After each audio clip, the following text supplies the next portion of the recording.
Well, the Houston Astros pummeled the Orioles. What else is new today? Death taxes and an Astros beatdown. That's right. The bats are hot. The pitching is shaping up, and we still don't have everybody back. And tonight, my mystery guests are Rip Griffin from the Rip Griffin podcast and Clay Hensley, the World Series champion, former Major League pitcher. This is Locked on Astros, and we are here, and Locked on Astros is next. Stay tuned.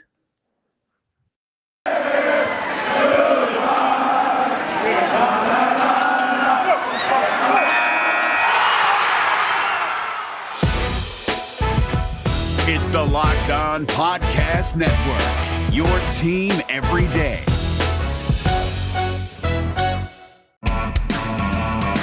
Hello and welcome to Locked On Astros, your daily Astros podcast. Here are your hosts, Eric the Man Heisman and Brett Htown Wheelhouse Chansey.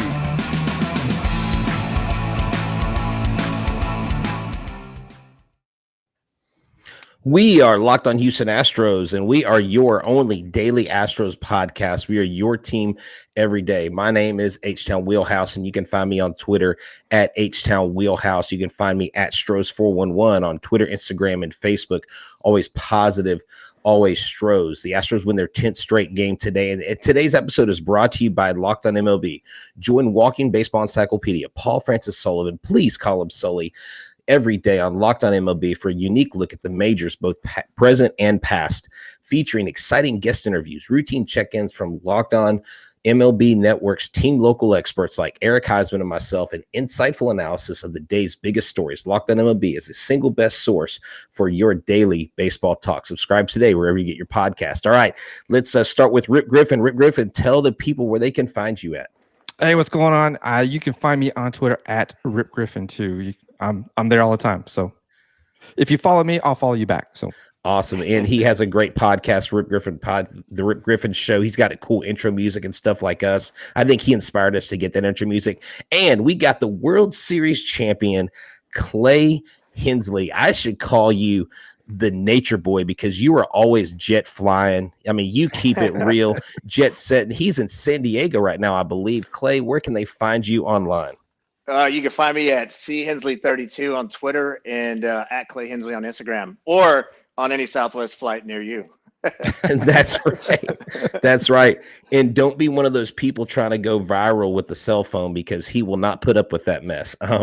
No, but seriously, I got a hold of Clay, and Clay, I thank you for coming on. And Rip, I was trying to line up some different guests this week, and this worked out perfect. Y'all are our mystery guests. So surprise, we unveiled the mystery guests, and what a great game to join Locked on Astros, as Eric is out of town again this week for one more day. Tomorrow night, we have Ben Verlander from Flippin' Bats podcast and Fox Sports.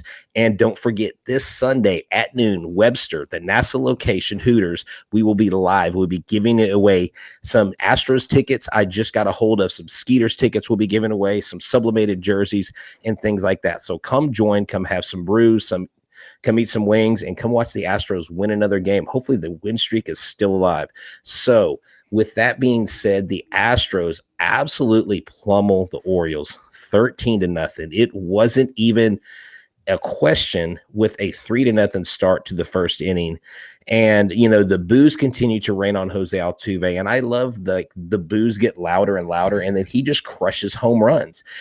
He's the Metallica. He's the Enter Sandman, I think, of the Astros right now. He lulls those pitchers to sleep, and boom, he crushes your dreams. And, Clay, it's been a while since we talked. And I think the first time we talked, the Astros were hot to start the season. And then they went through this huge lull in the season where they just were not playing good baseball. And now they've caught fire to win 10 in a row. Rip, I know you were watching the game today. Tell us about the long balls that the Astros hit this afternoon. Oh man, can you start? Because it's truly it's phenomenal how these guys have been so patient at the plate during these last 10 games that they've won. Jordan got a hold of one there off a rookie knuckleball pitcher, which they were kind of showing the clips after in the post game. that just look like, batting practice fastballs, and he got a hold of it and sent it over into, a center field. Chas McCormick, he's been one that has been, I want to say that he needs to be a all-star nominee, because he has truly turned it on since he's been a more present in the lineup as well. Jose Altuve at the top of the lineup. I mean, it's this offense is just getting to it, man. And it's fun to watch these guys 17 hits in the, what was it, the 7th inning or so they had racked up. So this team is clicking on all cylinders right now, and it's exciting to watch as they go into Detroit. So Clay, I'm going to throw this to you with your major league experience. Now Tucker just came off the IL. He had like a stomach bug. He lost like 10 pounds. And then Bregman is out with a quad strain for probably 4 to 6 weeks, possibly 8 weeks. It's going to be a couple months before we see him. So Abraham Toro, who had been tearing it up in AAA, has come up and he's hitting 306. He was 2 for 5 today. He hit a home run today. That was phenomenal. How big is it on the major league club to have your guys from the minor leagues come up and step in for the big guys and do big things? Well, I'll tell you what, that kind of is a little bit, it's a pat on the back to the front office brass of the Houston Astros for who they draft. Because if you notice, a lot of the Astros, especially whenever you have the major league club is going to be in contention, which the Astros have been, and will be for the foreseeable future, pretty young ball club for the most part. That offense, they're not expecting guys to come in from AAA to the big league club to fill in some shoes and just be there and fill a hole and hopefully play some defense. These guys have to have some run production because the Astros lineup is specifically set up in a unique manner. I mean, you have some power at the top of the lineup, obviously with Altuve. Most ball clubs don't have a guy that's going to have as many home runs and as much power and pop as Altuve does from the leadoff spot. And then you're going to take it, you got Brantley coming up, who's always going to just quietly hit his 300 and whatever every season.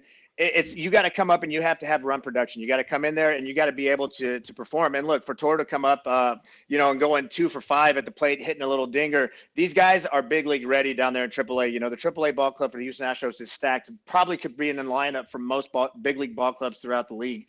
And they're doing exactly what they were drafted to do. They're coming in and they got a ball club that's in contention. And if somebody goes down, the expectation is for you to come in and fill those shoes in pretty damn close to what the guy who's down is missing. To fill those shoes and get it done right.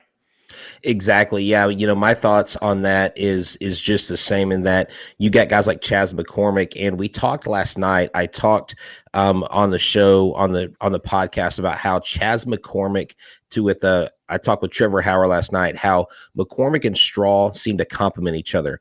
Straw at the beginning of the year really struggled. He was having a tough time at the plate. He was having a tough time in the field on the bases. And I really think there was some sort of pressure getting to him because he is a grinder.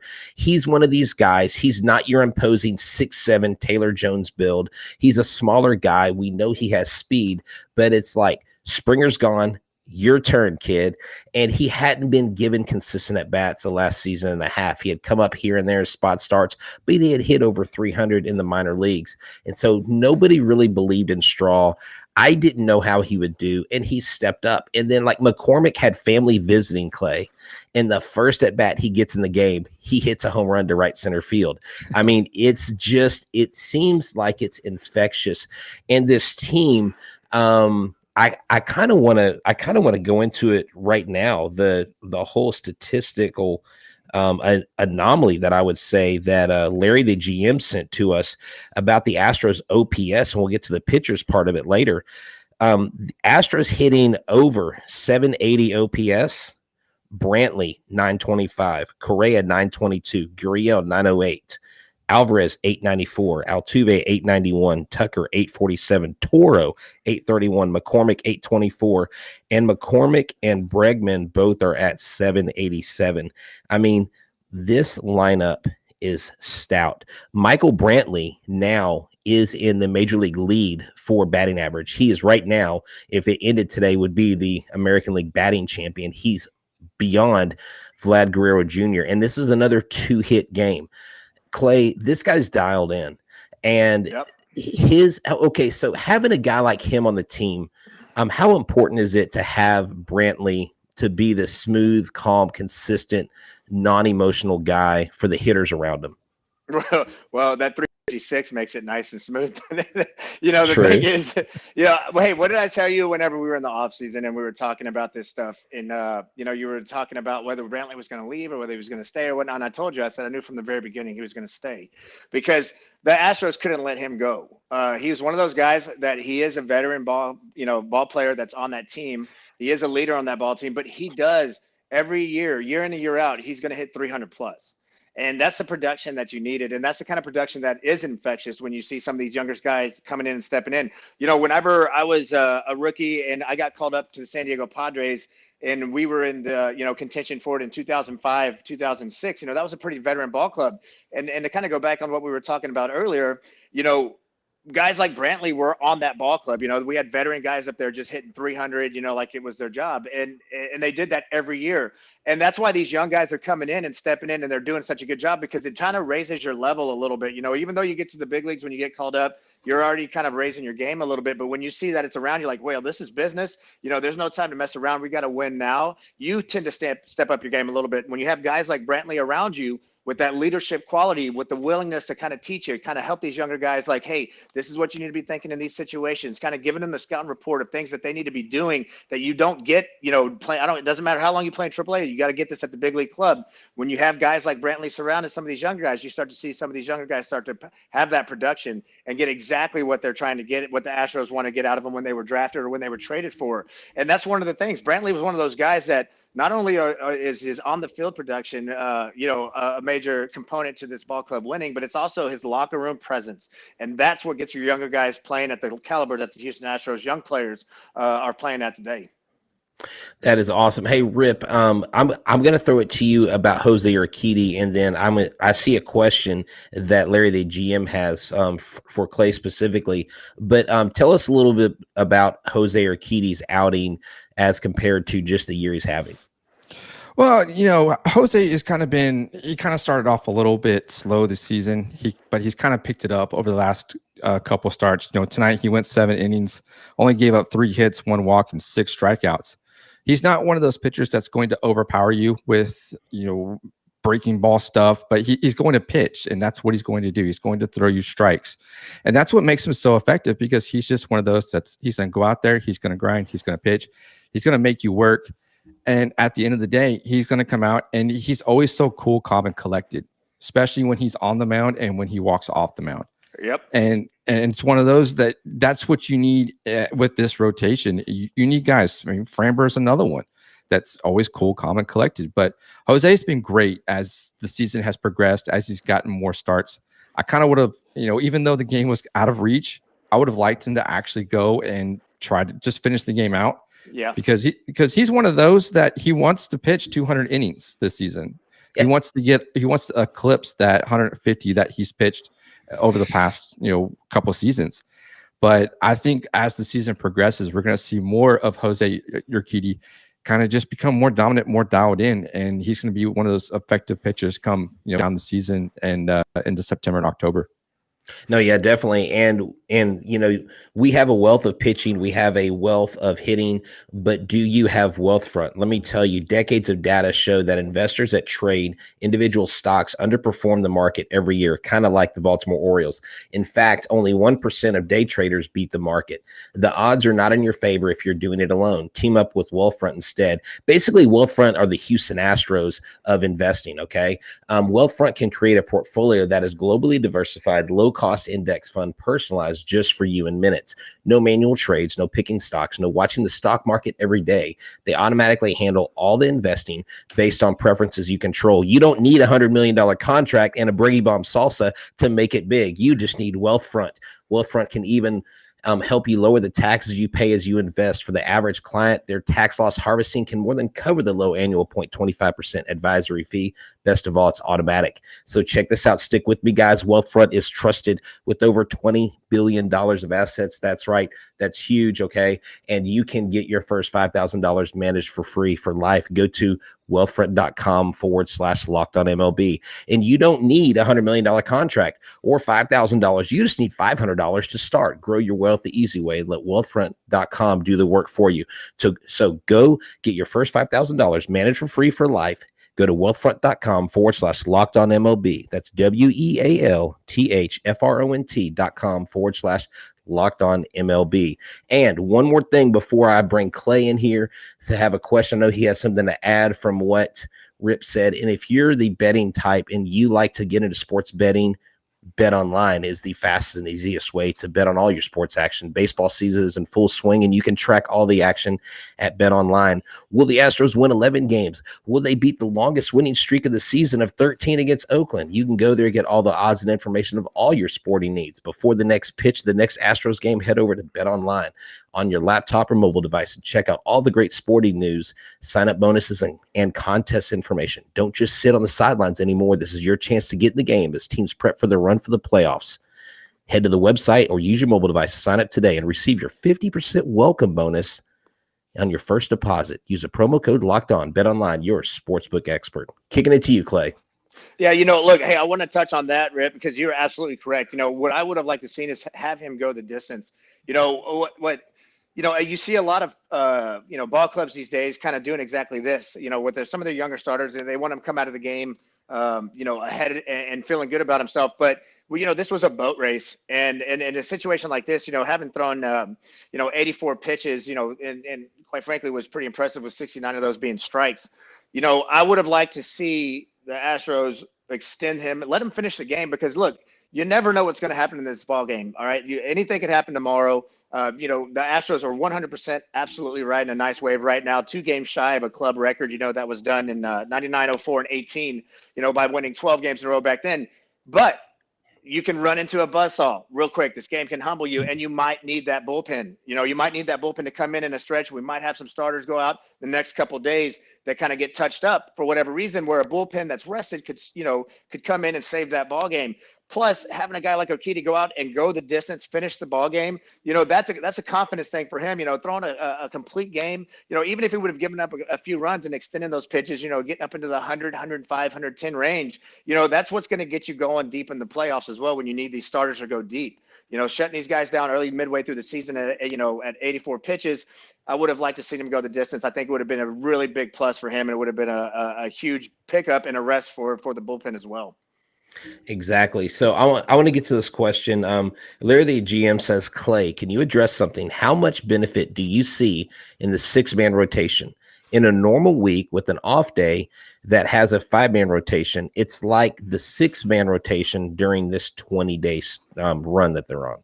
Right. Yeah. I the 6-man rotation, I don't necessarily, feel like it's something that needs to be done. I think that, if you just kind of stack it up as the rotation falls into order, you might have to shift, some of the long guys might have to kind of like share some of the load there and whatnot. But, the 6-man rotation, I think when you start getting out of your kind of routine as a starter, where you might get bumped back an extra day or you might get an extra day's rest.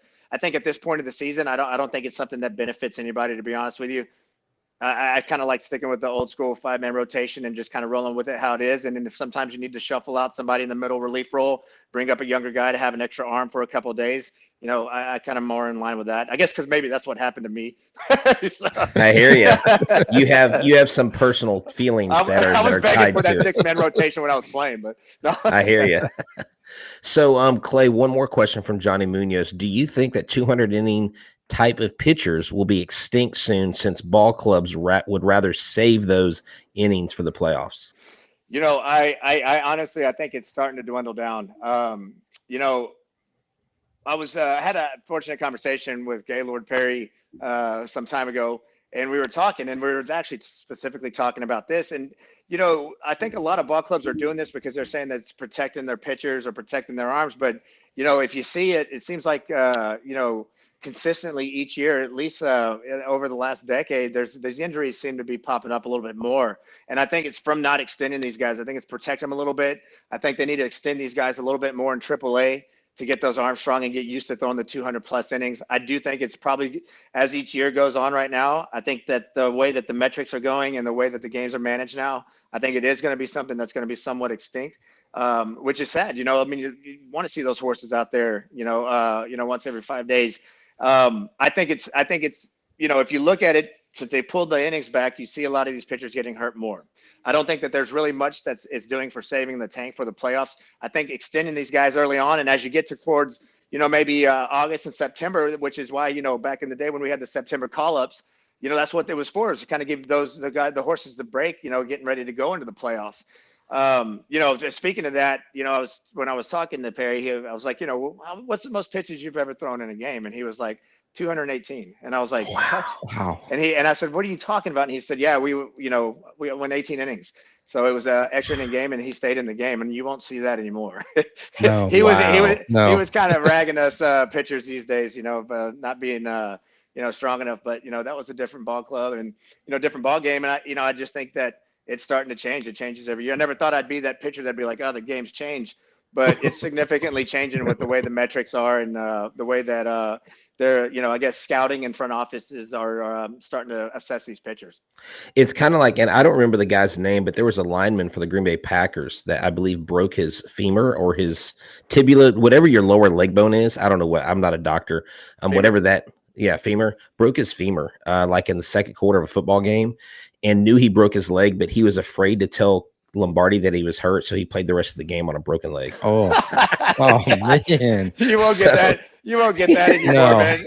No, You get a bone contusion, these guys are getting carted off. The worst thing that ever happened to sports was slow-mo, zoom-in cameras. that is the worst, especially that after that Joe Theismann hit. Ouch, that hurts. Soccer players hate it. No, yeah, exactly.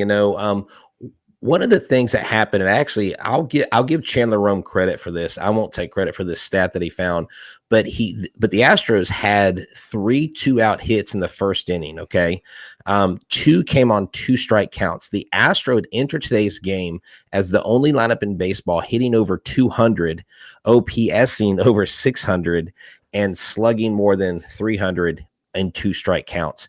This team, when they have the pressure on, it's funny. It kind of reminds me, and this is a horrible analogy, but my son, when he was, I guess, 9 years old, we did the whole baseball pictures. We made the baseball card.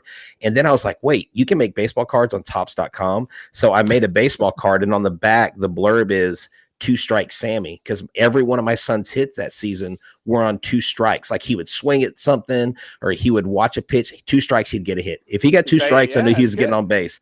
And so, 2 strike hits are huge because that's typically a pitcher's count. That's typically when the pitcher's gonna let it fly. Yeah. And when the pitchers know, crap, no matter what count I'm in, they're going to hit the ball. That is a massive advantage. I want to take a second to focus on to kind of give like a little minor league minute or half minute. Corey Lee has played 8 games in Corpus.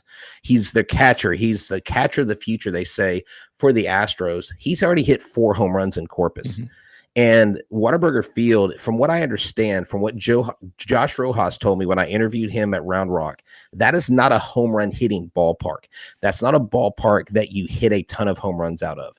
And when you try to pull it, because the wind and everything, but literally he's got 4 home runs in 8 games, just absolutely crushing the ball. And I'm, hearing some rumblings on the ground that he may be jettisoned to AAA sooner than a lot of people think. And so that is kind of a cool thing. Real quick, if you are having problems getting to the game, or let's say even if you live close like me to Sugar Land, and your car is breaking down or you're trying to come up, you're an hour and a half drive up to Houston and you need auto parts, you need to go to rockauto.com.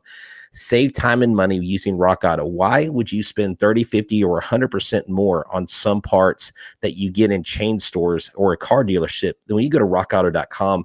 And literally, I was looking at, dude, I think I'm convinced that I'm going to change my own brakes on my truck, on my Nissan Titan, because the brake parts and the rotors alone, it's so cheap. Like I can get 4 rotors, 4 sets of brake pads for under what it would cost me to go get the brake job done.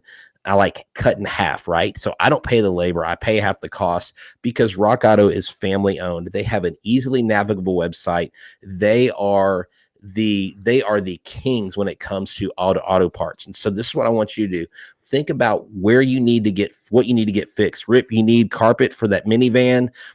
Clay, I know you got that Maserati. You need some new leather for your Maserati. Go check it out at rockauto.com. You see what I did there? And so go explore their easy to use website. Go to rockauto.com right now and see all the parts available for your car or truck, right? Locked on in the How Did You Hear About Us box, and let them know that we sent you. Amazing selection, reliable low prices, all the car parts you'll ever need. It's rockauto.com. All right, so here's the deal. Larry the GM also gave us some stats on the pitching. The pitchers, all these pitchers are pitching south of 370. Now, I got I got the scorn of some of our fans earlier because all I kept talking about was batting average, and they were like, "You're not talking about anything else." And so ERA, I know ERA is a bad stat to look at for all the baseball nerds, but it's still pretty important because it means how many runs you're giving up per 9 innings. I know it's not a complete picture, but get this, Clay and Rip, hitting south of 370. I'll start with the highest. Ryan Stanek, 364. Greinke, 354. Taylor, 338. Urquidy, 332. Okay, those are all in the threes, and Stanek has come down quite a bit. Javier, 297. McCullers, 290. Garcia, 282. Presley, 180. Valdez, 167. I mean, okay, so check out those last two that I just read. Valdez and Presley, your ace. I think Valdez is the ace of this club, and Presley, your closer. Rip, how impressed are you with the way Presley has embraced this closer role? You know, if you would have asked me that question at the beginning of the season, I would have not been very impressed, to be honest, because he kind of was thrusted into that closer role last season when Ozuna went down, and he kind of just stayed the course. But he was kind of right there in the top in the save department. And I think this offseason, he had a chance to think about it, kind of get his mind right that this is the role that he's going to be in now.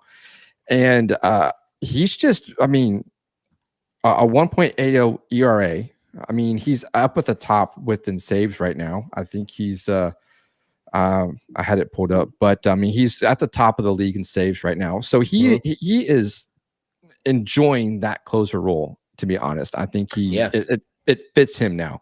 And he, like I mentioned, he knew what he was getting into now. And so that's the mentality that he's in the game now. So I'm impressed. I'm glad that he's kind of settled into that role. And you know, it's going to be great watching him, you know, close out games here in the future. Now, here's the deal. I want to go to those men that are actually on the IL right now and that are hurt. Austin Pruitt looks to be a call up after the All-Star break, late June, early July. Pedro Baez, who arguably statistically is the best reliever in this relief corps, but hasn't pitched a game for the Astros. Let's say they get Pedro Baez back. Let's say they get Austin Pruitt back. Let's say they get who else? Joe Smith, and then Anoli Paredes is still out. Brian Abreu is still out, but of course theirs is like, we don't know how long, or I believe last updated, Anoli Paredes said that he'll be out 10-day IL. But anyways, we've got a lot of relief arms that could really be helping this bullpen, but they've been doing a good job. Clay, when a guy gets injured on a 10-day IL, okay, and he comes back, if it's not something that's too nagging an injury and he's someone that you're going to count on like Pedro Baez, is that a shot in the arm for the bullpen when they get back and finally join the club? Well, yeah, well, absolutely. I mean, especially when you got some of these veteran guys like Baez, even though they've yet to pitch, they do have the career resume as being a strong person out of the pen that can be relied on. So when you have the benefit of guys coming off, the IL or whatever reason that, they're currently not active, when they've already proven that they're productive at the big league level, it's always going to be a shot in the arm. And it's one of those things where it's a good problem to have for the front office staff to make those decisions of who they're going to have shuffling through that bullpen. Yeah, exactly. So Rip, with this lineup, we go to, I believe we go to Detroit next. Is that correct? That is correct, for 4 games. 4 games. And what happened last time we played Detroit? Well, unfortunately, it was not the it was a great homecoming for AJ Hinch. Unfortunately, the Astros, they got swept. I'm not even gonna try to sugarcoat it. They got swept. Yeah, you were trying to find it, man. I saw you were like, well, they got swept, man. So, but yeah, they got swept in AJ Hinch's homecoming. But since now we're going to Detroit for 4 games, we're riding a 10-game win streak right now. The last 3 series we swept, and we've got the hot hand. I think we can continue the streak. Yeah, I think it's going to be different in Detroit. Detroit has been up and down, and we faced, thankfully, Jose Urena, who for the most part has not been a solid pitcher. 2-7 with a 5.79 ERA, going against Luis Garcia. Now, Luis Garcia had gone on where Clay, he had won 5 games in a row. And when he was 5-3, he'd lost his last outing. But this guy, as a rookie, is being considered an all-star candidate. And people are talking about Presley and Garcia. And I actually mentioned Garcia before MLB Network even touched on it. This guy has the ability to be an all-star pitcher. What does it say to a veteran like Greinke to have someone like Luis Garcia fresh out of the box to just go out there and be completely dominant? Does that take some of the stress off of you as a veteran starter, knowing when your turn's up, you don't have to do as much or fight as hard? I think that as a starter, you don't really put that sort of pressure, I guess, on yourself, because your job is to go out there and give your team a chance to win whenever it's your time to call. I think if you're starting to kind of get concerned about what's in front of you or what's behind you, those intangibles are something that you can't mess with when you're pitching your game. I can see some of that load maybe coming on in a situation where you get in the playoffs or you get in the World Series and it's game 1 and you're maybe one of the horses and you're kind of relied upon to kind of go out there and set the tone. But, I think that the benefit actually more is probably on guys like Garcia, surrounding themselves around guys like Greinke, that have been there such a long time, probably helping him, calm his nerves. And like I said, look, when a ball club's winning, it's a lot of fun to go out there and pitch. It gives you a little bit, you always have your motivation to go out there and throw. Nobody's trying to lay down for any sort of reason, or they don't have enough to go out there one day versus the other. But when the team's winning, when you're on a streak, then you kind of, like I said, you bring it up a notch. Garcia's numbers, whether he's a rookie or whether he's been here 10 years, his numbers can't be argued. He's throwing right now, he's got a 2.82 ERA with a whip, hovering right above a 1. And so that kind of tells you a little bit about what he's doing out there. He's going out there, he's throwing out strikes. He's not walking a lot of guys. He's not getting hit around very much. And, you don't have to be watching every one of his starts just to kind of go scan his numbers right now. And you know that he's got some dominant stuff and he's getting weak contact. So, surrounding, I think Greinke probably helps him out a lot, because Greinke is kind of one of those guys that's a weak contact guy, especially when he was at a prime of his game. And all that knowledge, is something that guys like Luis Garcia, I'm sure, are soaking up, and it's playing to a benefit for the Astros this season. Okay. Yeah. I agree with that 100%. And, I love your analysis because you've been there, you've done that. You've literally worn the T-shirt. I've just been a fan my whole life.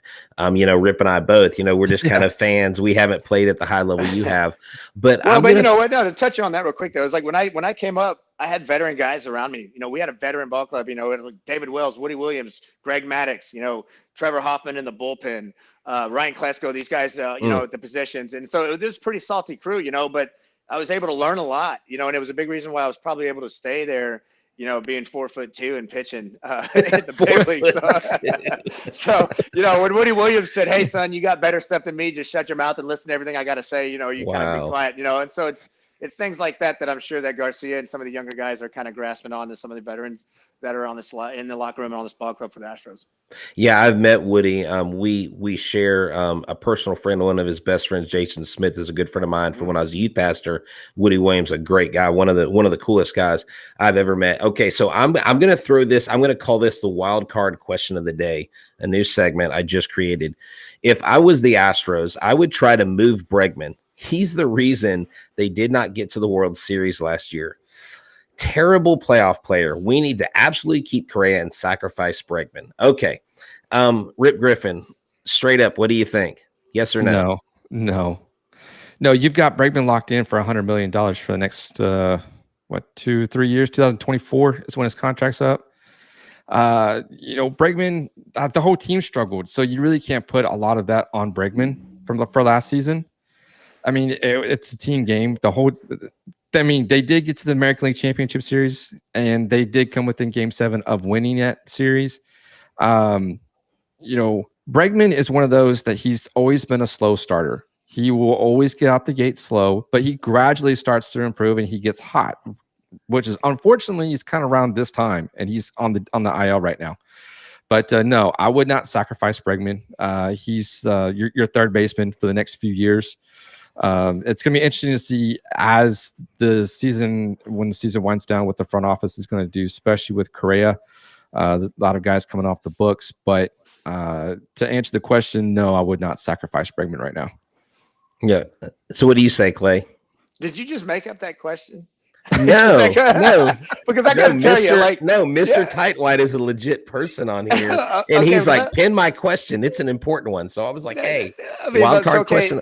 All right, wild card question, but I'm in 100% agreement with Rip. I mean, this is a question like one of those that I feel like you're not really thinking about the answer as a whole. Who are you going to have replace him? Right. Who are you going to have come in and replace the production and the defensive play? There's some good guys down at AAA, but you're talking about, like you said, a guy that's guaranteed quite a bit of money for the next couple of years. You start thinking about that caliber of player. Let's call it $100 million. So there's another $100 million third baseman out there you're going to go get? I don't think so.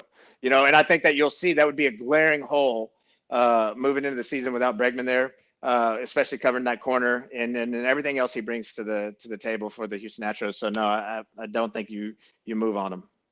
I hear you. Yeah, I agree with that. But hey, this is a show where we allow the fans, to interact with us.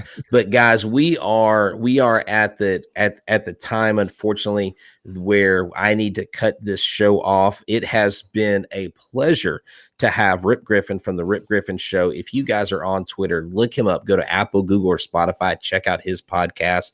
Check out Clay's. Oh wait, not Clay's podcast. Go to a beach near Hermosa. Go to a deer stand in Texas. You'll probably find Clay there. And tell Clay when he's in Texas, he's got to come hang out with me, because every time he's in Texas, I'm like, hey, let's hang out. And he's like, oh, I'm already flying back to San Diego. But it's all good. Jet set nature boy himself. So, Clay, I really appreciate you taking time away from the family, because I know you got the whole crew there enjoying some family time. I appreciate you every time you come on the show. Thanks, your experience is invaluable, and your partnership with our show is just straight fire. And Rip, thanks for coming on, man. I appreciate it. This is Locked on Astros. I'm Htown Wheelhouse, and we continue to be the only Astros podcast every day. We got all the bases covered, just like the Houston Astros. Well, I'm signing out. Thank you so much. Y'all have a good one. God bless, and let's go get an 11th straight game in Detroit. This is Htown Wheelhouse, and I'm out. Cheers.